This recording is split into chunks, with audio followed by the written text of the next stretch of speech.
Eu entrei na Cuplana em fevereiro de 82. Eu sou engenheiro agrônomo e entrei como gerente do departamento técnico.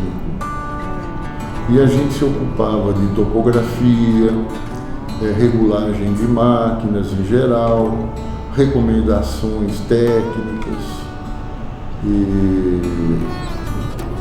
e até que posteriormente nós tivemos outros desafios e eu acabei saindo da área exclusivamente técnica. Então a Cuplana, ela só tinha a matriz, né? Ela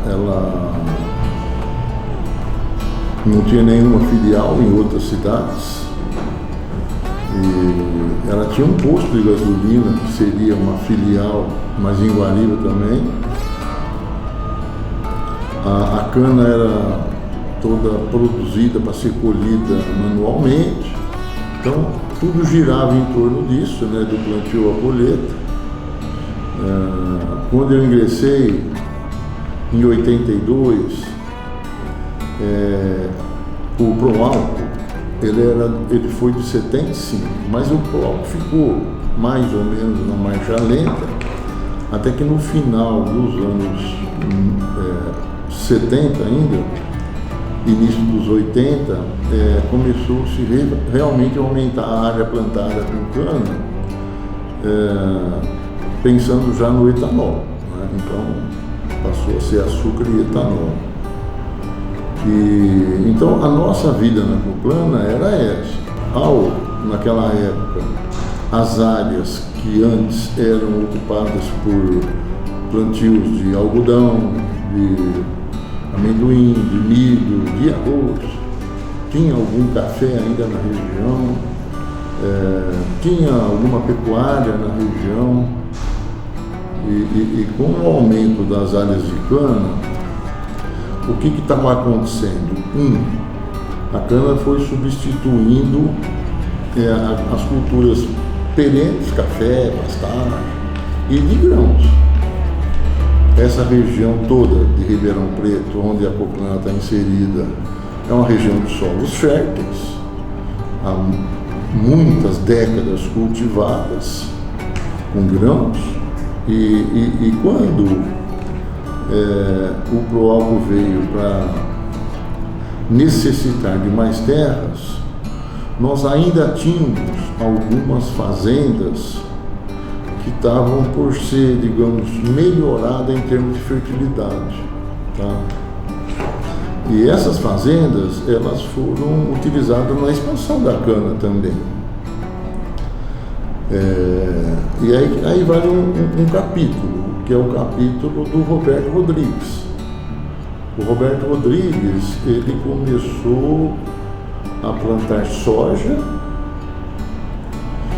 primeiro, tanto em rotação com a cana, quanto para melhorar terras degradadas ou que existiam, né? Ou que ainda precisavam melhorar a fertilidade. E naquela época, vale o parênteses, o Roberto lutou por disseminar essa prática de melhorar o solo via uma leguminosa, para preparar um novo berço para plantar cana. E inclusive fez um livreto chamado Sistema Cuplana de Rotação de Cultura, propagou isso aí para o Brasil inteiro. Depois eu tive a felicidade de ser sucessor do Roberto nessa propaganda. Então, e por que o Roberto fez isso? Porque o Roberto estava inserido aqui na região, é agrônomo, é técnico, e viu que era tranquilo, né? Você plantar soja precoce. Mas nós também tínhamos plantadores de amendoim, de algodão, sobretudo amendoim e algodão. Algodão, o Brasil ainda não tinha o cerrado, nada, o cerrado veio depois. Então o algodão estava muito restrito, São Paulo, Paraná. E essa região, então, tinha um estoque, se podemos dizer assim, de produtores que sabiam produzir culturas anuais. Então, com a diminuição de terra para grãos em geral, para culturas anuais, o aumento da produção de cana, o consequente aumento da renovação das canas e um estoque de gente que sabia plantar, ficou fácil para enxergarem que entre o final de um ciclo econômico e o início do outro dava para encaixar, no caso amendoim ou soja. Aí a Coplana precisou mudar. A Coplana precisou mudar. Por quê? A Coplana, ela por natureza e por criação, a Coplana sempre se preocupou muito mais com o cooperado do que com ela, sem abrir mão da sustentabilidade dela. Mas a preocupação, a meta, a visão era o que eu preciso fazer para o cooperado melhorar de vida. E aí, grãos estava se tornando uma realidade, inclusive nos nossos produtores de cana. E aí a Coplana, então, abre os estatutos na gestão do Dr. Arnaldo Morelli, isso já no final, em torno de 83, e a Coplana, além de abrir o estatuto e poder abrigar plantadores de culturas anuais, a Coplana então resolveu montar uma loja comercial em Jaboticabal. Então foi a primeira filial dela. Jaboticabal foi escolhido porque na região de ação da Coplana era a maior cidade, o maior contingente de cooperados, né? E ao abrirmos para produtores de grão, a Coplana então passou a ter dois desafios técnicos. O que fazer para esse pessoal continuar produzindo cana, ganhando dinheiro com cana, cumprindo sua função social, tanto como empresa quanto da terra. E o segundo é o que fazer, o que ela precisava fazer, né, para poder atender os cooperados no desenvolvimento, né, da rotação de cultura, da produção de alimentos com cana. Bom, a Coplana, então, ao ela montar uma filial em Jaboticabal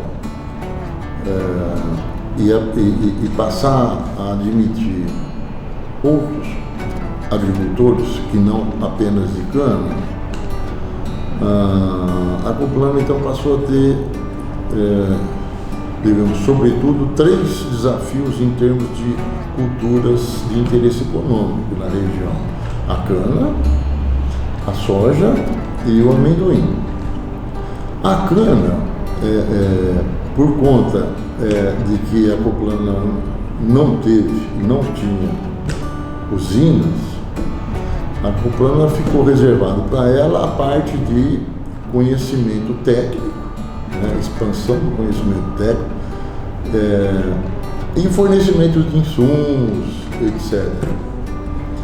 Na soja, que estava incipiente e o Brasil estava aumentando anualmente, né, a produção de soja, aqui na região também. Nós tínhamos fábricas de óleo em Monte Alto, que está a 18 quilômetros de Jaboticabal. Nós tínhamos fábrica de óleo em Bebedouro, que está a 40 quilômetros de Jaboticabal. Então, na soja, nós não tínhamos nem volume para a fábrica, né?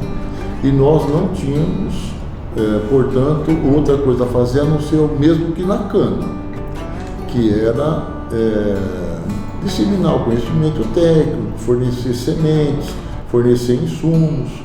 Naquele tempo a gente ia comprar sementes no Paraná, Santa Catarina e Rio Grande do Sul, porque de São Paulo para cima a semente não se produzia semente e não tinha a qualidade do Sul. Mas para o amendoim, o que a gente via era que, além de fazer o que nós fazíamos na cana, assistência técnica, fornecimento de semente e tal, os produtores tinham uma questão, tinham um gargalo que era armazenamento e, consequentemente, comercialização. Então, no amendoim foi possível, foi necessário que a gente começasse a pensar numa estrutura de armazenamento e, consequentemente, de comercialização.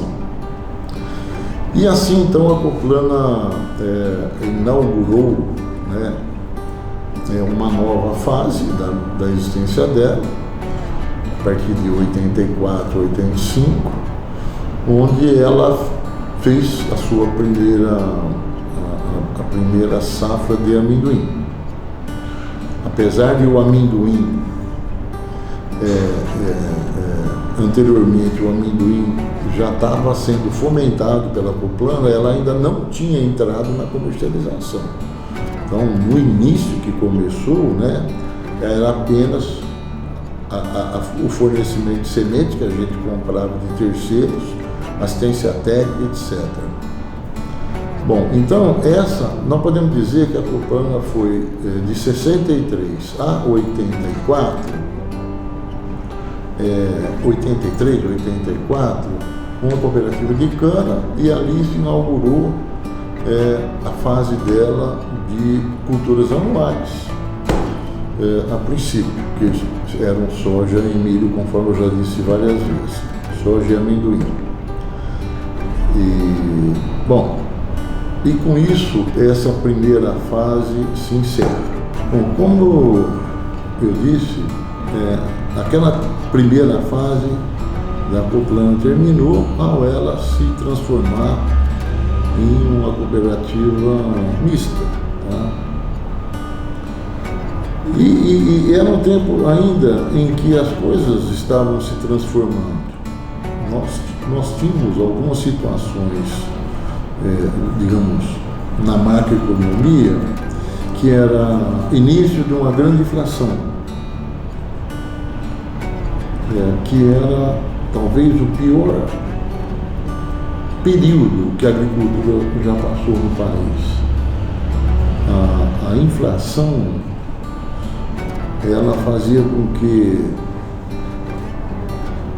acho que não existe esse dado, mas eu digo que a imensa maioria perdia dinheiro ao não entender direito como a inflação funcionava.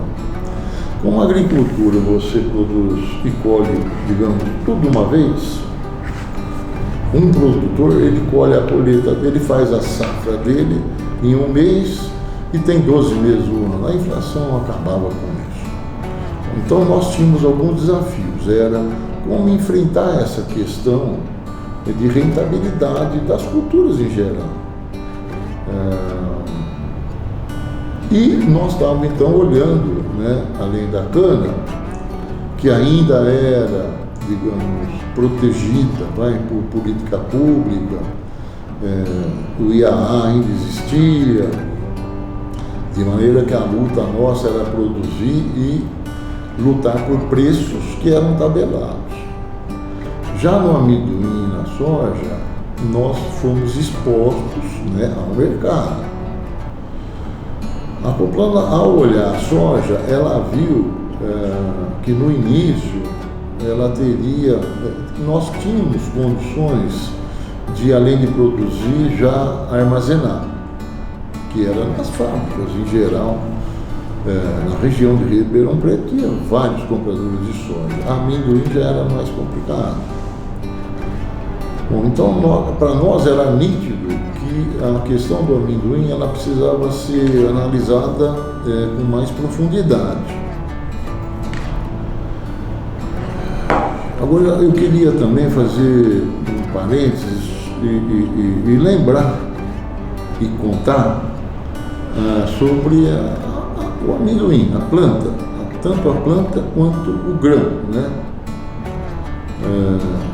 O grão de amendoim, ele tem 50% de óleo aproximadamente e 50% de farelo, que é proteína.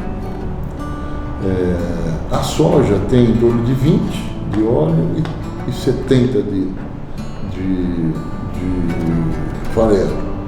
Então nós podemos dizer que soja é um grão para fazer farelo, mas amendoim é um grão para fazer óleo, né? Já que ele tem 50% de óleo. O óleo, naquela época, era o principal mercado do amendoim. Nós tínhamos diversos compradores de amendoim aqui na região que vinham aqui comprar amendoim para industrializar e fabricar óleo e, consequentemente, farelo. O Brasil, o óleo de amendoim tem uma parcela importante na história do Brasil, e que eu acho que merece contar, porque está muito dentro dessa questão, desse lado do amendoim como oleaginosa propriamente dita, O Brasil era um país rural, né? Eu lembro que quando eu entrei no grupo, nós tínhamos aí tipo 70% da população no campo, mas houve na década de 50 um processo de industrialização. O país de urbanização, ao país se urbanizar, aquela gordura animal que era tradicionalmente feita, né, na zona rural, ela precisou ser substituída por uma gordura vegetal. E então os produtos, né, os grãos que a gente destinava para óleo era amendoim, algodão, tinha óleo de milho que se consumia talvez até numa proporção maior do que é hoje, tinha óleo para tudo, menos de soja. Soja ainda, ela existia, já tinha entrado lá pouquinho lá no sul. Então, esse processo de urbanização no país fez com que houvesse uma necessidade de aumentar a produção de amendoim. Em 1972, 10 anos antes de eu ingressar no Coplano, o Brasil produziu quase 1 milhão de toneladas de amendoim. Quase tudo para óleo. Então, naquele tempo, esse 1 milhão de toneladas de amendoim em casca ia quase tudo para óleo e o restante ia para alimentos. O amendoim sempre foi, e imagino que não tem motivo para mudar, sempre será, um grande ingrediente para a indústria de alimentos. Acho que vale a pena aproveitar e contar que nós podemos classificar os alimentos em geral em doces e salgados, tá? E aí você vai ver o quanto que é importante o sal e o açúcar. O sal e o açúcar, portanto, são os dois maiores, digamos, ingredientes que se põem em algum produto que você se pretende industrializar.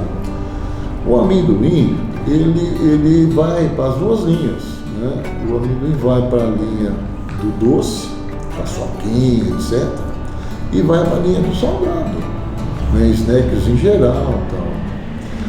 Esse mercado existia lá na época que o Brasil produziu 1 milhão de toneladas, mas o mercado era mínimo, talvez nem 5% da produção era para alimento humano, diretamente. O restante ia para óleo mesmo. E assim ficou o amendoim até 82. Tem uma falta de óleo no mundo e o preço do amendoim subiu muito e o amendoim voltou a ser procurado. E era exatamente uma combinação da falta de terra que passou a ter para o amendoim solteiro e entrou a rotação. Então, em 82, e isso perdurou até a gente realmente ingressar, 83, 84, nós produzimos ainda naquele período, o óleo de amendoim estava muito bom e o Brasil quase que estava caindo, ele voltou a subir.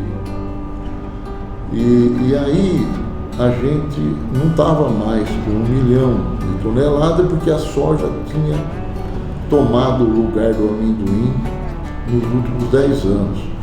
Em 82, o Brasil já estava com 300 e poucas mil toneladas. Essa época que a Coplana entrou. Guarde esse número, 300 mil toneladas em 1982. A maior parte desse amendoim ainda ia para óleo. A produção alternativa, o uso alternativo do amendoim como alimento ainda era pequeno, o consumo era pequeno, tudo era pequeno, produtos limitados, ficava meio que na paçoca, no pé de moleque, no amendoim salgado. E a Coplana então entrou nesse momento. Para a Coplana, desde sempre, ficou muito claro que ela tinha que todo dia pensar no futuro do amendoim e tentar entender mesmo o que essa cultura representava, não só a nível Brasil, mas sobretudo aqui, regional. Nós não tínhamos outra opção a não ser cana e amendoim ou soja. Isso tinha que ficar. Bom, aí nós entramos no mercado de armazenamento e comercialização e nós começamos a armazenar a primeira safra em 84, 85. Em 85 nós começamos então a armazenar amendoim e vender, comprar do cooperado e revender. Era só amendoim tatu vermelho, que era a variedade da época, ainda era quase tudo para óleo, né? E nós vendíamos matéria-prima para algumas empresas que beneficiavam o amendoim e destinavam os grãos para o mercado interno. Aí a Coplana tinha em mente que nós precisávamos tentar entrar um pouco mais firme e abraçar alguma coisa a mais na cadeia. Foi quando nós compramos a unidade de grãos atual e lá começamos a fazer um projeto de armazenamento, comercialização, industrialização, beneficiamento, produção de sementes. Tá? Houve uma época em que o Estado de São Paulo, e acho que mais ou menos mudou pouco, mas o Estado de São Paulo tinha 90% da produção de amendoim do país e a região canavieira de Ribeirão Preto tinha 70%. Então quase que tudo estava aqui. Então ficou muito claro que amendoim passou a ser uma cultura que cabia perfeitamente na renovação de canaviais. Teve também uma outra co-irmã, né, em Sertãozinho, que também estava na mesma linha e montou uma unidade de grãos lá também. Conforme eu já disse várias vezes, o amendoim era para óleo. O óleo, que em 84 pegou um preço extraordinário, ele começou a cair, até que nos anos 90 ficou insustentável economicamente produzir amendoim para vender, para fazer óleo. Então, aí estava muito claro que amendoim, o nicho que nós devíamos perseguir, era amendoim para a indústria de alimento. Naquele tempo ainda, a indústria de alimento do mercado interno. Por quê? Porque a variedade tatu vermelho que a Coplana produzia, ela não tinha mais mercado externo. Então o amendoim que teve 1 milhão de toneladas em 72, 300 mil em 84, teve 130 mil nos anos 90. Quando o amendoim caiu para esse nível tão baixo, a importância relativa do óleo mudou. Por quê? Porque tinha tão pouco que o pouco que tinha passou a ser disputado no mercado interno. Aí passou a ser o gargalo a qualidade. A preocupação com qualidade no grão, ela foi crescente. Em toda a existência da Coplana, ela foi crescente no mundo e no Brasil. Então, um dia a Coplana se viu como uma planta que produzia um tipo de grão que só era consumido no Brasil. Uma planta cujo ciclo era curto e ela tinha muito problema com umidade na colheita e tal que a qualidade do grão caía. Ao cair a qualidade do grão, nós perdemos um mercado interno que era o melhor mercado para o amendoim. O Brasil, para vocês terem uma ideia, ele passou a ser, no final dos anos 90, importador de amendoim de qualidade da Argentina para fazer paçoquinha no país. Quando isso estava acontecendo, a Coplana já tinha tomado a atitude de mudar a cultura do amendoim no país. Quando os argentinos começaram a vender amendoim no Brasil, porque eles disputavam o mercado com os Estados Unidos e a China, na Europa.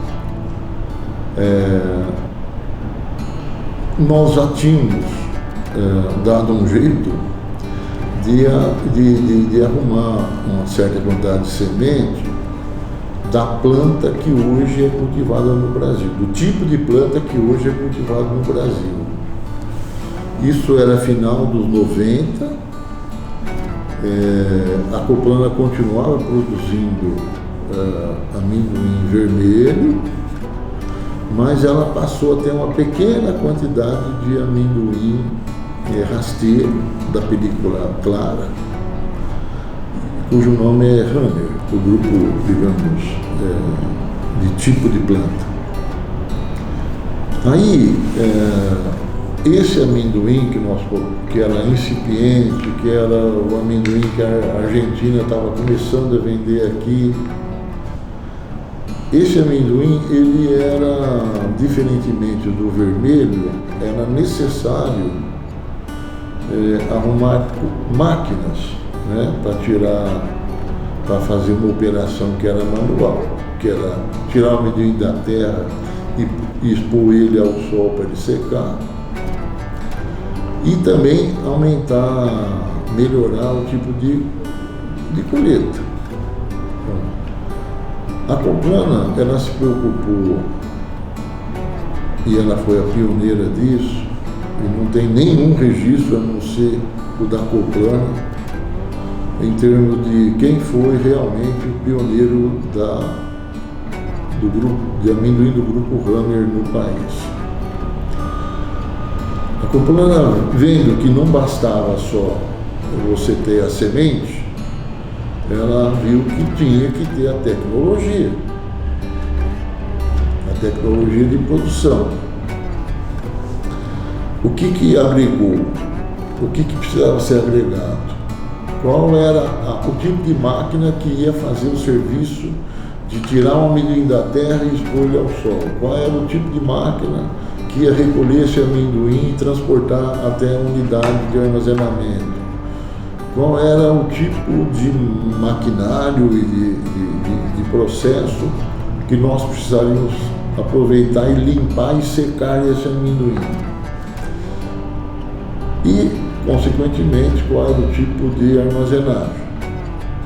Então, aquele amendoim que era muito simples de ser produzido e armazenado, nós passamos a ter um amendoim que era mais complexo, isso tudo. A Coplana decidiu, por seus diversos presidentes que passaram aqui, ela decidiu investir, decidiu buscar conhecimento, decidiu passar conhecimento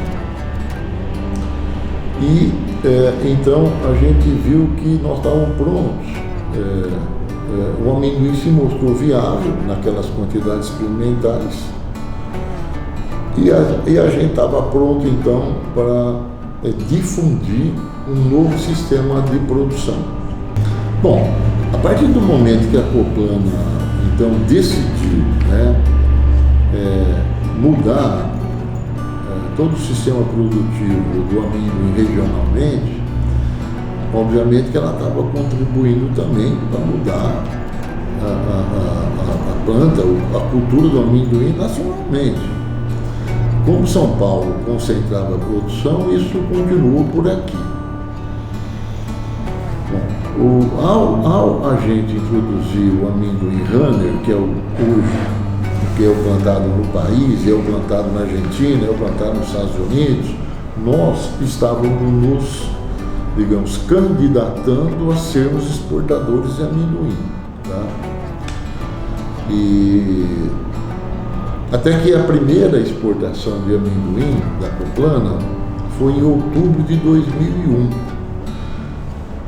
A matéria-prima desse amendoim que foi exportado, ela foi plantada na safra 2000-2001, colhida em março e exportada apenas 20 toneladas, um container, para a Itália, um comprador da Itália, vendida por uns corretores internacionais que a gente tinha, conseguiu ter negócio com eles. E aí então foi a primeira venda. O Brasil já tinha sido exportador de grão também, mas só do vermelho. E o vermelho, conforme eu disse anteriormente, ele estava em vias de extinção. Então, ao a gente ver que era possível, produzir o Runner, 2, ter qualidade compatível com a exigência do mercado mais exigente que nós temos, que é o mercado europeu, em termos de qualidade. O que nós vamos fazer era aumentar a produção, investir nisso, e a grande dificuldade era quebrar a imagem de qualidade que o amendoim brasileiro tinha, sobretudo na Europa. Que a partir do momento que a Europa passou a se preocupar com a qualidade do amendoim, ela chegou num nível em que era, digamos, impossível vender amendoim para a Europa que não tivesse qualidade, uniformidade de tamanho, sabor, ausência de contaminantes em geral e, sobretudo, de aflatoxina, que é uma toxina produzida por um fungo que é impossível de ser visto. Então, nós precisávamos também aumentar a forma de produzir, não só no campo, mas secar, e limpar, e armazenar e produzir aqui. Como eu disse, a maior dificuldade foi mudar a imagem do Brasil. Então, a Coplana, no início, ela foi tendo paulatinamente um aumento na produção, e esse aumento na produção ele foi junto com um trabalho muito grande nosso de esclarecimento. Nós todos os prováveis compradores de amendoim que a Coplana teria, eles foram convidados a vir ao Brasil e nós explicávamos o que estava acontecendo no Brasil em termos de produção de amendoim. Explicávamos que o amendoim aqui era produzido em rotação com cana, e isso eu lembro tanto que era um fator importantíssimo. Os europeus não acreditavam que era possível, né, produzir amendoim em rotação com cana.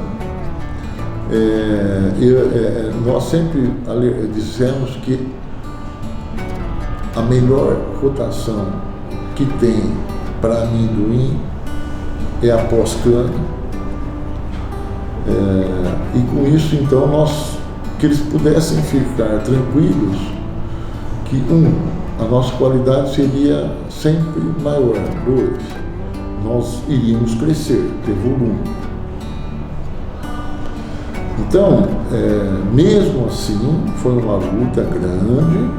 O amendoim da Coplana tinha um deságio em relação ao amendoim americano e ao amendoim argentino, que eram os nossos concorrentes no amendoim Runner, tipo Runner. E nós podemos dizer que essa década, a primeira década do Runner no Brasil, 2000, 2009, 2010, ela foi para construir um mercado, construir uma imagem de seriedade, construir uma imagem de que não ia faltar amendoim, nós íamos dar conta de produzir. E aí terminou mais uma fase, né, que foi a consolidação do amendoim Runner no mercado interno e externo. Eram poucos, no final da década de 2010, né, de 2000, nós tínhamos poucos exportadores, volumes pequenos, a Coplana fazia a maioria, mas de 2010 para cá tudo mudou. Nós nos consolidamos, a China se urbanizou, enxugou um pouco o mercado no mundo, abriu-se então o mercado para todos. E aí o resultado é que a Coplana hoje, eu estou aqui já há algum tempo fora, eu tive a grata satisfação de saber que nós já exportamos para mais de 40 países e que construímos uma imagem altamente positiva e inserimos o Brasil. E o Brasil, então, que um dia produziu 1 milhão de toneladas, depois foi para 300, caiu para 100 e pouco. O Brasil está quase voltando a produzir 1 milhão de toneladas e atingindo um mercado nobre, que é o mercado de grão para alimento. Tudo por conta de que um dia nós pudemos finalmente mudar a cultura do país e não só contribuir regionalmente, mas como nacionalmente. Está todo mundo, então, hoje, digamos, nós estamos todos abrigados na sombra de uma árvore que a Coplana plantou. Bom, se a gente observar, né, essa série, esse depoimento, ele se preocupou muito em contar uma primeira parte da história, uma segunda parte dos problemas, de que quase que o amendoim foi extinto no país, e uma terceira fase de mudança radical. Esse é só mais um exemplo do quanto essa agricultura brasileira é fantástica, do quanto que essa agricultura brasileira é capaz de fazer. O Brasil, ele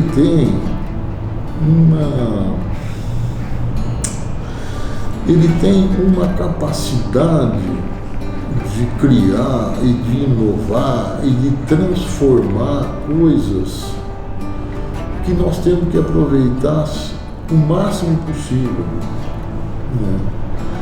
Era impensável que a cultura do amendoim pudesse se transformar como se transformou. Eu lembro tanto de um exemplo do algodão.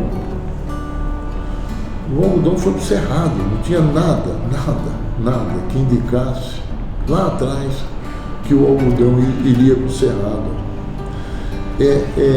São atitudes que foram tomadas que fizeram com que o algodão fosse o que é hoje no cenário mundial.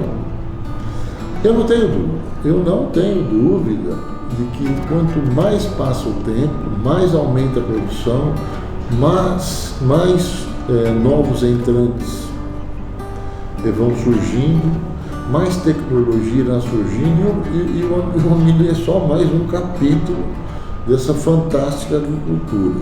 E para terminar, está no Agro Ecoplano.